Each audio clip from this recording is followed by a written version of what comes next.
Graphites, जी हां, ये एक रेमेडी है, कार्बन रेमेडी, जो होम्योपैथी की बहुत प्रचलित दवा है। इसको हम कैलकेरिया काप का भाई बोलते हैं बिकॉज बहुत सारे सिम्टम्स कैलकेरिया काप और ग्रेफाइटिस के सिमिलर होते हैं। दोनों भी रेमेडीज गोरे लोगों में ज्यादा काम करते हैं, मोटे लोगों में ज्यादा काम करते हैं।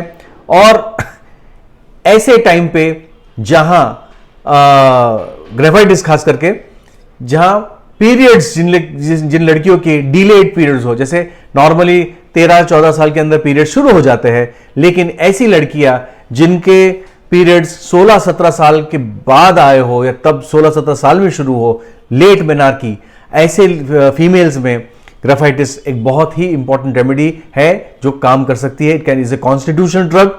और कैलकेरिया काप आलू जैसे रहते हैं ना, उसके मसल्स नहीं रहते, फैट ज्यादा भरा रहता है। ग्रेफाइटिस बेसिकली थोड़ा सा रोबस्ट रहता है फ्लैट भरा हुआ, मसल्स प्लस फैट दोनों मिला हुआ है ग्रेफाइटिस के अंदर। तो ये डिस्टिंग्विशिंग पॉइंट है। दोनों स्वभाव के अंदर कैलकेरिया काप एंड ग्रेफाइटिस बड़े माइल्ड रहते हैं, टिमिड रहते हैं, हंसमुख रहते हैं, बहुत ही प्रोटेक्शन चाहिए उनको। वो अपने आप से दुनिया में जाएंगे नहीं, लड़ेंगे नहीं, लड़ना झगड़ना इनका दोनों का काम नहीं है। इनफैक्ट ग्रेफाइटिस कुछ ज्यादा ही ओवर कॉशियस रहता है हर काम के अंदर, कि मेरे से गलती ना हो जाए, मुझे डांट ना पड़े। उनको डांट बिल्कुल सहन नहीं होती, कैलकेरिया काप को भी सहन नहीं होती। और कैलकेरिया काप जैसे खुद डिसीजन नहीं ले सकते, यानी मेंटली एंड बहुत हद तक फिजिकली ग्रेफाइटिस एंड कैलकेरिया काप बहुत ही सिमिलर होते हैं। दोनों भी ठंडी बिल्कुल बर्दाश्त नहीं कर सकते, दोनों को कॉन्स्टिपेशन बहुत ज्यादा रहता है और दोनों मोटे रहते हैं। ग्रेफाइटिस की एक खासियत यह भी है कि उनको स्ट्रॉन्ग अवर्जन टू म्यूजिक रहता है, उनको म्यूजिक बिल्कुल भी पसंद नहीं है, नाट्रियम सल्फ जैसा। नाट्रियम सल्फ में को म्यूजिक से तकलीफ होती है, इसलिए भी पसंद नहीं है। लेकिन ग्रेफाइटिस को तकलीफ नहीं होती, लेकिन पसंद ही नहीं। और कभी भी ग्रेफाइटिस बैठे रहा तो बिना कुछ हिलाए हाथ पैर या फिंगर्स कंटिन्यूसली मूवमेंट रहेंगे, या पैर हिलाते रहेगा, या लिप्स, कुछ ना कुछ एक्शन चलते रहता है। इसको हम बोलते हैं फिजिटी पर्सन। ये ग्रेफाइटिस की खासियत है, जैसे जिंकम मेट के अंदर भी है।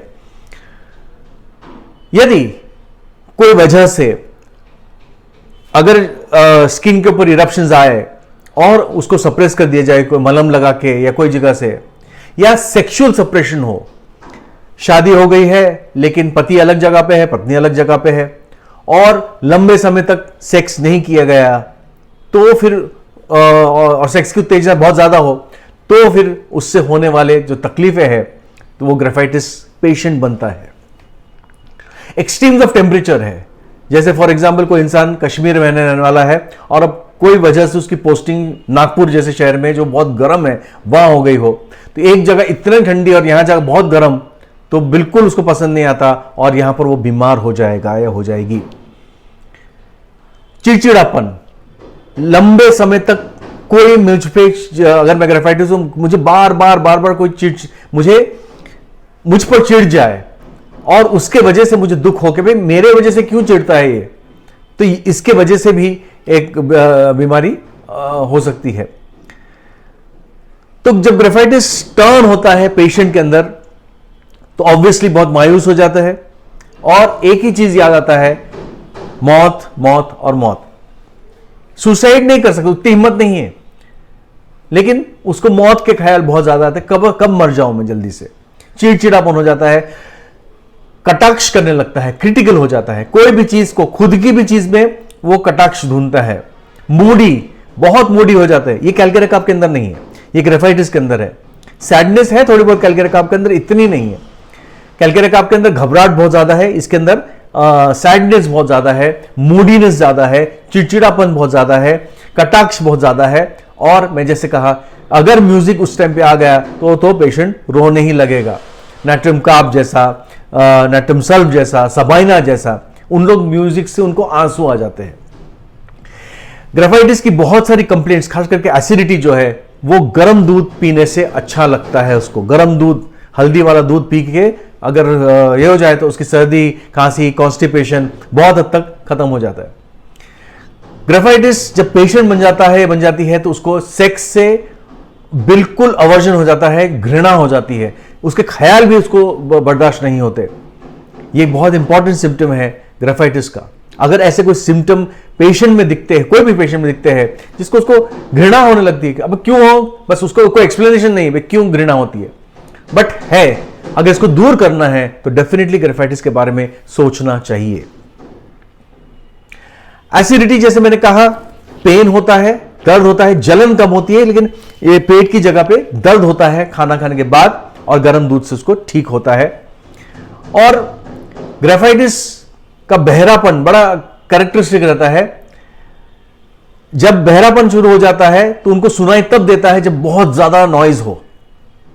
एक जन आमने सामने अगर अकेले के लिए बात करना है तो बहरापन रहता है, और बहुत सारे लोग चिल्ला के बोले तब कहीं जाके ग्रेफाइटिस को सुन नहीं देता है। इसीलिए कान के लिए भी ग्रेफाइटिस एक बहुत ही इंपॉर्टेंट रेमेडी है।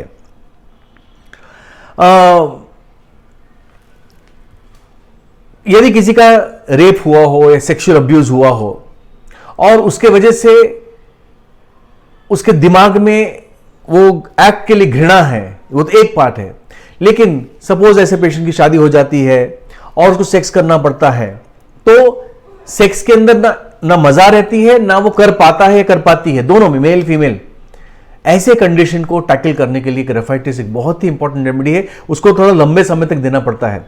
दोस्तों प्लीज मैं जो बताता हूं अपने होम्योपैथ से कंसल्ट करके ही लेंगे।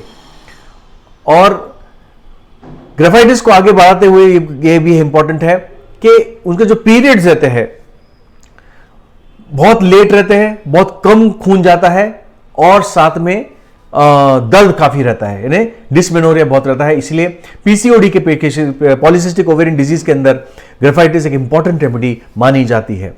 लेकिन सबसे इंपॉर्टेंट है, पीरियड्स तो कम जाते हैं, लेकिन सफेद पानी, व्हाइट डिस्चार्ज, लुकोरिया बहुत ज्यादा जाता है, इतना ज्यादा जाता है कि बिल्कुल उसके पैड्स भर जाते हैं।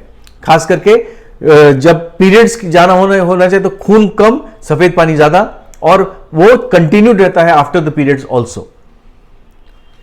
दोस्तों ग्रेफाइटिस की स्किन बहुत अनहेल्दी रहती है, सल्फर और कोई भी एक्जिमा अगर लंबे समय तक रहे, उसमें से पानी, चिपचिपा पानी निकलते रहे, एक्जिमा, सोरियासिस में तो नहीं, एक्जिमा के अंदर, तो ग्रेफाइटिस को जरूर याद करना चाहिए। क्रैक्स एंड फिशर्स, अगर क्रैक्स आ जाते हाथों पैरों में, उसमें से भी ऊजिंग रहा तो ग्रेफाइटिस जरूर सोचना पड़ता है।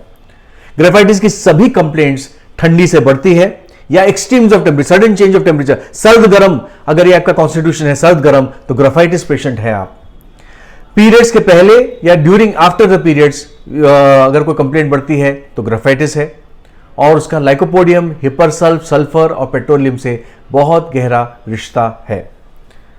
दोस्तों ग्रेफाइटिस को हम अक्सर मेनोपॉज के टाइम पे सोचते हैं, मेनोपॉज के कंप्लेंट्स के बारे में सोचते हैं। Is a very very important menopausal and post menopausal remedy. Graphites के बारे में और भी कुछ जानना हो तो ये वीडियो के नीचे क्वेश्चन पूछ सकते हैं। इंस्टाग्राम पे आदिल होम्यो सेंटर के नाम से हूं, वहां पर आप मुझे फॉलो करेंगे और वहां भी आप क्वेश्चन पूछ सकते हैं।